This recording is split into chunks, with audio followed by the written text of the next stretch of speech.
Hi guys what's up welcome back to today's video. This is Sonia and you are watching Sovik's vlog. काफ़ी सारे लोगों के मुझे टाइम टू टाइम ये मैसेजेस आते रहते हैं कि हमारी जो एज है वो 45 के ऊपर हो गई है, तो क्या कोई ऐसी वीज़ा कैटेगरी है जिसके थ्रू हम लोग ऑस्ट्रेलिया में आ सकते हैं।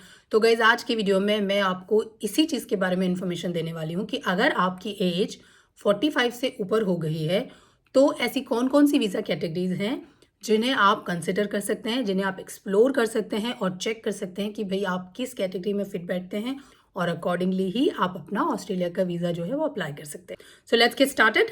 सो गाइज ऐसी 6 वीज़ा कैटेगरीज हैं जिनके थ्रू आप ऑस्ट्रेलिया में आ सकते हैं। तो सबसे पहली जो वीज़ा कैटेगरी है वो है डामा वीज़ा। डामा बहुत पॉपुलर वीज़ा है और डामा बेसिकली है डेजिग्नेटेड एरिया माइग्रेशन एग्रीमेंट। तो एक्चुअली ऑस्ट्रेलिया के कुछ डामा डेजिग्नेटेड एरियाज हैं, स्पेसिफिक एरियाज। कौन कौन से एरियाज हैं तो मैं गवर्नमेंट की वेबसाइट का जो लिंक है डिपार्टमेंट ऑफ होम अफेयर्स की, वो आप लोगों के साथ शेयर कर दूंगी, आप चेक कर सकते हैं। अभी 13 ऐसे डामा डेजिग्नेटेड एरियाज हैं जहां पर आप लोग ये जो वीज़ा है ये अप्लाई कर सकते हैं। एंड गाइज ये जो डामा वीज़ा है इसमें जो एज लिमिट है वो अप टू 55 है, यानी कि अगर आपकी एज 45 से ऊपर हो गई है तो भी कोई प्रॉब्लम नहीं है। हाँ, 55 साल से कम की होनी चाहिए।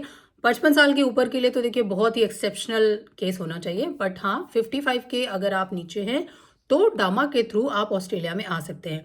अब आप पूछेंगे कि डामा की सब क्लास क्या है, तो देखिए डामा क्या है, कुछ स्पेसिफिक सब क्लास को यूज़ करता है, यानी कि जो एम्प्लॉयर होता है वो स्पेसिफिक जो सब क्लास हैं उनको यूज़ करके डामा के अकॉर्डिंगली आपको बुलाता है।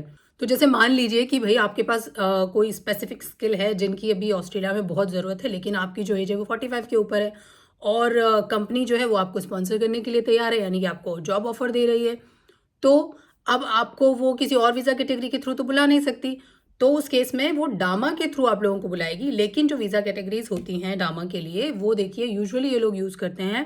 पहला स्किल इन डिमांड वीज़ा सब क्लास 482, दूसरा skilled employer sponsored regional provisional visa जो कि है सब क्लास 494, या फिर एम्प्लॉयर नॉमिनेटेड स्कीम वीज़ा जो कि है सब क्लास 186। तो तीनों में से किसी भी सब क्लास को यूज़ करके डामा के अकॉर्डिंगली वो आप लोगों को ऑस्ट्रेलिया में बुला सकते हैं। अगर आपकी जो स्किल है वो बिल्कुल उन्हें यहाँ पे ज़रूरत है और भाई यहाँ पे कुछ नहीं मिल रहा है, तो आपकी एज अगर 45 से भी ऊपर है तो भी कोई प्रॉब्लम नहीं है, आप ऑस्ट्रेलिया में आ सकते हैं।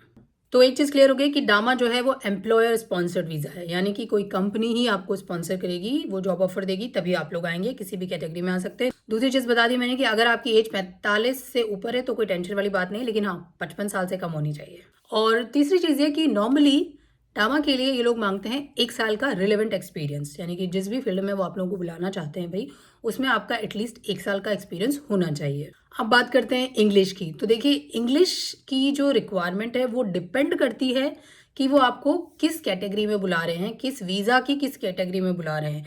यानी कि 482 में भी भाई आप लेबर एग्रीमेंट में आ रहे हो या आप स्किल्ड वर्कर के थ्रू आ रहे हो, तो इंग्लिश की जो रिक्वायरमेंट है, इंग्लिश के जो बैंड्स हैं वो उस पर डिपेंड करेंगे। एंड लास्ट थिंग ये कि ये जो वीज़ा है ये अप टू 5 ईयर्स तक का आप लोगों को मिल सकता है। एंड आगे जाकर के अगर आप सारी कंडीशंस को फुलफिल करते हैं, अगर आप एलिजिबल होते हैं, तो फिर आप ऑस्ट्रेलिया की सिटीजनशिप भी अप्लाई कर सकते हैं। तो सेकंड वीज़ा कैटेगरी है नेशनल इनोवेशन वीज़ा सब क्लास 858, और ये जो वीज़ा है ये ऑस्ट्रेलिया की परमानेंट रेजिडेंसी है, ये ऑस्ट्रेलिया की पीआर है। और ऑफ कोर्स पीआर है तो बाद में आप लोग सिटीजनशिप अप्लाई कर सकते हैं if you are eligible. National innovation visa के लिए भी आप लोगों को कोई स्पॉन्सर करेगा तभी आप लोग आ सकते हैं, कोई आपको नॉमिनेट करेगा तभी आप लोग आ सकते हैं। अब नॉमिनेट आपको कौन कर सकता है, देखिए नॉमिनेट आपको ऑस्ट्रेलिया का पीआर होल्डर भी कर सकता है, ऑस्ट्रेलिया का सिटीजन जो है वो भी कर सकता है, या फिर ऑस्ट्रेलिया की कोई ऑर्गेनाइजेशन कोई कंपनी भी कर सकती है। अब ये कि आपके अंदर क्या क्वालिफिकेशन होनी चाहिए इसके लिए, तो देखिए इसमें आप किसी भी फील्ड से हो, चाहे आप आर्ट्स फील्ड से हो, स्पोर्ट्स से हो, या आप रिसर्च फील्ड से हो, या आपका कोई प्रोफेशनल बैकग्राउंड हो, कोई सा भी एरिया चलेगा। बट होना क्या चाहिए कि आपका आपके फील्ड में बहुत ही ज़्यादा एक्सट्रीम एक्सीलेंट वर्क होना चाहिए, यानी कि उन्हें ऐसा लगना चाहिए कि हाँ भाई बस एक यही बंदा है, इसके अलावा कोई हमारी जो रिक्वायरमेंट है उसको फुलफिल नहीं कर सकता। तो अगर आप अपने फील्ड में एक्स्ट्रा ऑर्डिनरी हैं, आपके पास काफ़ी सारे एकेडमिक अचीवमेंट्स हैं, और उस केस में आपकी एज अगर 45 के ऊपर हो गई है और आप चाहते हैं ऑस्ट्रेलिया में आना, तो आप कांटेक्ट कर सकते हैं किसी अपने फील्ड से रिलेटेड पर्सन से, ऑर्गेनाइजेशन से, और वो आप लोगों को इनोवेशन वीज़ा के थ्रू ऑस्ट्रेलिया में बुला सकती हैं। And guys, I already said कि इसमें कोई एज लिमिट नहीं है, इसमें एज लिमिट लिखी ही नहीं है। अगर आप वेबसाइट पे चेक करेंगे तो उसमें कोई एज लिमिट नहीं है। बस इतना सा है कि आप होने चाहिए एक्स्ट्रा ऑर्डिनरी, कि भाई उनकी रिक्वायरमेंट आपके अलावा और कोई पूरा नहीं कर सकता। इतनी सी चीज़ है और फिर आप ऑस्ट्रेलिया में बिल्कुल आ सकते हैं। नाउ तीसरी वीज़ा कैटेगरी है हमारी सब क्लास 482, जो कि है स्किल इन डिमांड वीज़ा। अब देखिए इसमें मैंने आपको डामा का भी बताया था कि आप डामा के थ्रू आ सकते हैं, ठीक है। उसमें भी जब ये लोग बुलाते हैं तो सब क्लास 482 को यूज़ करते हैं। स्पेसिफिकली भी आप सब क्लास 482 इंडिविजुअल भी अप्लाई कर सकते हैं अगर आप चाहें। आप सब क्लास 482 जो है उसमें 3 अलग अलग स्ट्रीम होती हैं। एक होती है आपकी core skill stream, specialist skill stream, labour agreement stream. तो किसी भी स्ट्रीम में आप लोग आ सकते हैं, डिपेंड कि आपकी क्वालिफिकेशन या आपका जो एक्सपीरियंस है वो किस में फिट बैठता है। अप टू 4 ईयर का ये आपको वीज़ा मिलता है और आप ऑफकोर्स बाद में जो है अगर एलिजिबल रहते हैं तो आप PR अप्लाई कर सकते हैं और उसके बाद आप सिटीजनशिप भी अप्लाई कर सकते हैं। रिक्वायरमेंट बस इतनी है कि 1 साल का रिलेवेंट एक्सपीरियंस होना चाहिए। जो भी इनकी ऑक्यूपेशन लिस्ट है, अगर आपका ऑक्यूपेशन उससे मैच करता है तो आप जो है वर्क वीज़ा के थ्रू भी ऑस्ट्रेलिया में आ सकते हैं। इंग्लिश अगेन डिपेंड करेगी कि आप किस स्ट्रीम में अप्लाई कर रहे हैं। लेबर स्ट्रीम है देखिए तो टोटली डिपेंड करेगा आपके लेबर एग्रीमेंट के ऊपर।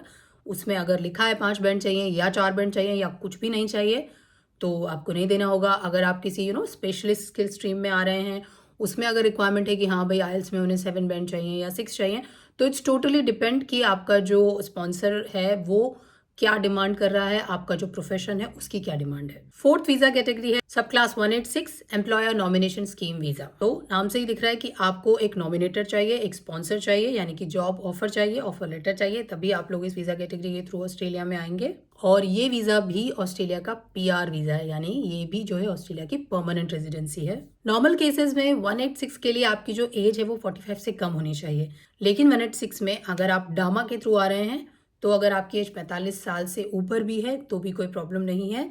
अगर आपकी स्किल्स जो है वो इनकी रिक्वायरमेंट से मैच करती है तो आपको डामा के थ्रू 186 सब क्लास को अप्लाई कर करके ऑस्ट्रेलिया में वो लोग बुला सकते हैं। इंग्लिश अगेन डिपेंड करेगी कि आपका किस टाइप का ऑक्यूपेशन है। 186 में भी एक्चुअली 2 स्ट्रीम होती हैं, एक होती है लेबर एग्रीमेंट स्ट्रीम और दूसरी होती है डायरेक्ट एंट्री स्ट्रीम। तो इसीलिए मैंने बोला कि इंग्लिश की जो रिक्वायरमेंट है वो डिपेंड करेगी कि आप 186 में किस स्ट्रीम के थ्रू आ रहे हैं। फिफ्थ वीज़ा कैटेगरी है पार्टनर वीज़ा। तो पार्टनर वीज़ा डेफिनेटली आपका जो पार्टनर है वो अगर ऑस्ट्रेलिया का PR होल्डर है, ऑस्ट्रेलिया का सिटीज़न है, तो वो आप लोगों को यहाँ पर पार्टनर वीज़ा के थ्रू बुला सकता है। और डेफिनेटली पार्टनर वीज़ा है तो आपकी एज कहीं मैटर नहीं करती है, आपकी एज कुछ भी हो, आपका पार्टनर आपको यहाँ पर स्पॉन्सर करके बुला सकता है। पार्टनर वीज़ा में एक्चुअली 2 सब क्लास आती हैं। एक सब क्लास है आपकी 820, ये होती है टेम्प्रेरी। तो पहले टेम्प्रेरी अप्लाई करना पड़ता है पार्टनर वीज़ा और उसके बाद जो है वो परमानेंट पार्टनर वीज़ा होता है, जिसकी सब क्लास है सब क्लास 801। मैंने बता ही दिया कि एज की भी कोई लिमिट नहीं है एंड इंग्लिश की भी कोई रिक्वायरमेंट नहीं है, बिकॉज आप मैरिड हैं, आपने प्रूफ दिया है, आपके पास डॉक्यूमेंट हैं, तो आपका पार्टनर जो है वो आपको बुला सकता है। एंड लास्ट हमारी वीज़ा कैटेगरी है पेरेंट्स वीज़ा।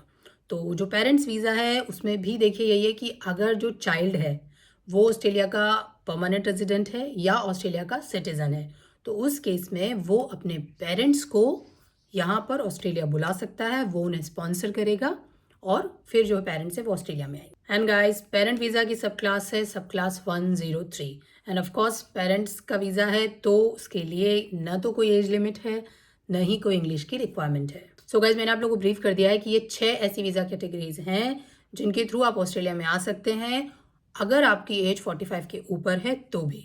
तो देखिए इसमें वर्क वाली वीज़ा भी आ गए, इसमें परमानेंट रेजिडेंसी भी आ गई है।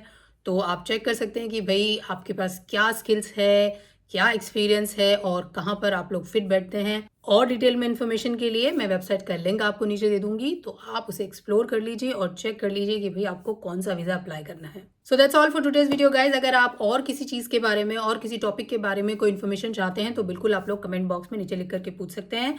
फिर से मिलूंगी आपसे एक नई इन्फॉर्मेशन के साथ, तब तक bye bye and take care.